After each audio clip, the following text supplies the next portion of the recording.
Tutorial gol ada di sini ya. Mengikut peraturan FIFA, pemain yang lahir di luar negara dan memiliki kewarganegaraan asing hanya layak bermain untuk negara lain jika mereka mempunyai hubungan kekeluargaan melalui ibu bapa, datuk atau nenek. Ramai penyokong yang sentiasa meminta evidence ataupun transparansi dari segi asal usul mereka, dari segi heritage yang ada pada mereka. Halo sahabat, netizen Indonesia marah besar. Malaysia yang kena sanksi malah tuduh Indonesia yang sabotase. Yuk kita lihat videonya. Layakan Piala Dunia, tutorial gol ada di sini ya. Jangan ribu FIFA. Ampun bang. 2-0. Dua-dua gol dijaringkan oleh pemain warisan baru. Pak. Oh abang, pemain warisan kami bisa gol bang. Bukan nak kosong ya, maaf ya. Kau pergi kau melambai. Harimau Melaya. Karena kita dalam naturalisasi ini harus benar hati-hati. Ya, kita tidak mau menghalalkan segala cara. Prototipe yang kita sudah sukses selama ini bahwa mereka bergabung karena kecintaan kepada tentu merah putih. Pemangku Sultan Johor Tunku Mahkota Ismail mempersoalkan tindakan Persekutuan Bola Sepak Antarabangsa FIFA yang menjatuhkan hukuman terhadap Persatuan Bola Sepak Malaysia FAM serta 7 pemain warisan Harimau Malaya tanpa memberikan penjelasan yang kukuh. Menerusi satu hantaran dalam platform X, baginda turut berkongsi surat pengesahan daripada Jabatan Pendaftaran Negara JPN memaklumkan bahawa kesemua pemain terbabit telah melalui dan mematuhi prosedur sah bagi memperoleh kewarganegaraan Malaysia sekaligus melayakkan mereka untuk mewakili skuad kebangsaan. Tunku Mahkota Ismail turut mempersoalkan mengapa keputusan tersebut disiarkan kepada umum dengan begitu pantas sedangkan proses rayuan masih belum selesai. Baginda turut menimbulkan persoalan mengenai individu yang berada di New York ketika isu ini berlaku dan berharap agar FAM segera mengemukakan rayuan. Tunku Mahkota Ismail menegaskan tiada sebab untuk tunduk kepada individu-individu yang khawatir dengan kebangkitan Harimau Malaya dan menyeru agar semangat juang terus dikekalkan dengan prinsip lawan tetap lawan serta berani kerana benar. Baginda turut mempersoalkan tindakan FIFA yang dilihat menukar pendirian walaupun sebelum ini sudah meluluskan permohonan pemain-pemain berkenaan. Jawatan Kawasan Tata Tertib FIFA mendapati FAM melanggar artikel 22 Kod Tata Tertib FIFA FDC selepas menyerahkan dokumen dipalsukan bagi pengesahan kelayakan pemain dalam perlawanan rasmi. FAM dikenakan denda 1.8 juta ringgit manakala 7 pemain kacukan skuad kebangsaan iaitu Gabriel Palmero, Facundo Garces, Rodrigo Holgado, Imanol Mathuka, Joao Figueiredo, John Irazabal dan Hector Havel turut dikenakan denda RM10,560. Mereka juga digantung daripada sebarang aktiviti bola sepak selama 12 bulan berkuat kuasa serta merta. Kesemua mereka beraksi dalam 2 perlawanan kelayakan Piala Asia 2027 termasuk menentang Vietnam pada 10 Jun lalu yang mencetuskan aduan rasmi berhubung status kelayakan pemain.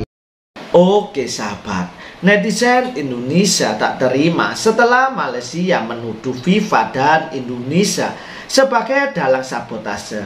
Tuduhan ini semakin panas karena tidak hanya netizen Malaysia yang melemparkannya, tetapi juga beberapa media yang sengaja menuduh Indonesia. Narasi liar ini juga muncul, bahkan Ketua Umum PSSI Erick Thohir sampai pemimpin Indonesia diseret-seret. Dan nampaknya Malaysia heran dengan skandal tersebut. Namun ironinya para jurnalis dan beberapa media Malaysia memiliki pandangan berbeda. Mereka meminta kepada Federasi Sepak Bola Malaysia untuk membuktikan dokumen asli adalah asli para pemain naturalisasi dan tidak menuduh kemana-mana. Sekarang ni situasi dia bila aku lihat semula, kekecewaan aku juga lebih terarah kepada cara FAM menangani perkara ini. Apabila diumumkan pemain-pemain ini dulu akan bermain untuk Malaysia, ramai penyokong Faiz, ramai penyokong yang sentiasa meminta evidence ataupun transparansi dari segi asal usul mereka, dari segi heritage yang ada pada mereka. Tunjukkan kepada kita atas dua faktor. Satu adalah supaya kita boleh secara serta-merta percaya dengan proses yang dilakukan, right? Due proses yang berlangsung. Tetapi pada waktu yang sama, untuk kita membina semangat kesefahaman dengan pemain tersebut. Macam dulu bila kita dapat tahu asal usul Brandon Gunn yang mana bapaknya lahir daripada sini, kita pernah tengok gambar dia. So it's easier to build that bond. Dion Cools, kita tahu salah satu mak bapak dia juga berasal daripada sini. Kita pernah tengok mereka datang, in fact, menonton perlawanan dia di sini. Easier to build that connection. Itu yang diminta oleh penyokong dan banyak wartawan-wartawan di luar sana. Tetapi majoriti individu-individu ini tak menerima jawapan tersebut. In fact, usaha mereka untuk menanyakan soalan tersebut seringkali diperkecilkan. Dikatakan, terima je lah. Kalau FIFA dah lulus, dah lulus. Tapi sememangnya sekarang ini, kelulusan FIFA tu tidak bermakna segalanya berjalan dengan lancar. Kerana 2-3 bulan down the road, mereka masih boleh semak dokumen dan mendapatkan informasi yang lebih menyeluruh tentang status pemain. Make it public. Kalau benda tu public, kalau kita macam contoh kita ada tengok contoh salinan dokumen yang dikeluarkan di media sosial oleh peminat ataupun oleh pemain-pemain warisan Indonesia contohnya.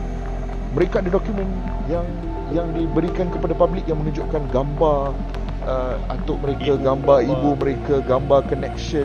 Ada penceritaan juga di situ asal usul mereka dari pekan mana, di tahun mana yang mereka berhijrah. Penceritaan itu semua lengkap dan ada. Jadi sebagai seorang penyokong, anda akan sentiasa percaya dengan projek tersebut. Mudah untuk menyokong projek itu. Tetapi sekarang kita harus ada elemen itu bersama kita. Kalau ada elemen itu, dan aku yakin Faiz, satu komuniti bola sepak Malaysia ataupun seluruh rakyat Malaysia akan bersatu dan menentang naratif yang cuba dibangkitkan oleh FIFA ini. Kerana this is not just about the appeal. Appeal tu penting. But at the same time, ini juga adalah tentang martabat kita. Ini juga adalah tentang cinta dan juga kesetiaan penyokong. Duit yang dikeluarkan oleh mereka. Mereka seharusnya harus dilihat sebagai pemegang taruh dalam apa saja keputusan yang diambilkan. Dan sekarang ni, kalaulah ada naratif sabotaj, kalau benda itu benar, kalau sememangnya FIFA ada melakukan apa-apa terhadap kita, make it public and we can be a unified force against kezaliman bola sepak tersebut. Tetapi if you don't make it public, susah. Macam mana masyarakat normal di luar sana nak percaya dengan naratif tersebut? Kerana sampai sekarang kita masih lagi sukar untuk melihat connection yang ada di antara pemain-pemain ini dengan kita, apatah lagi dalam environment di mana FIFA mengatakan benda itu palsu. It's difficult. Seperti dijangka, Persatuan Bola Sepak Malaysia FAM tidak mengulas bagaimana mereka mempunyai kaitan dengan Malaysia. Mengikut peraturan FIFA, pemain yang lahir di luar negara dan memiliki kewarganegaraan asing hanya layak bermain untuk negara lain jika mereka mempunyai hubungan kekeluargaan melalui ibu bapa, datuk atau nenek. Namun tiada penjelasan terbuka diberi tentang salah silah mereka. Lebih mengejutkan, kebanyakan mereka tidak pernah bermain dalam Liga Malaysia kecuali John Irazabel. Isu ini mengundang dua persoalan utama. Adakah pelaburan ini memberi peluangan sukan yang setimpal? Dari sudut bola sepak, adakah strategi ini menguntungkan Malaysia? Indonesia hampir ke Piala Dunia 2026 dengan pemain warisan Indo-Dutch. Satu langkah yang masuk akal sedikit memandangkan sejarah kolonial mereka dan realiti bahawa berpuluh ribu rakyat Indonesia mempunyai darah kacukan Belanda. Pemain-pemain warisan untuk Malaysia pula, walaupun beraksi di Liga Eropah dan Amerika Syarikat, bukan antara bintang utama di sana. Negara-negara seperti Jepun, Korea Selatan, Arab Saudi dan Iran mempunyai pemain yang benar-benar elit dan lahir serta dibentuk dalam sistem bola sepak mereka. Oke, gini sahabat. Kini masyarakat ASEAN tengah menunggu dan apa Malaysia berani membuktikan kebenarannya atau karena itu terus mencari alasan untuk mencari kambing hitam agar mereka tidak terlalu malu di negara ASEAN ini.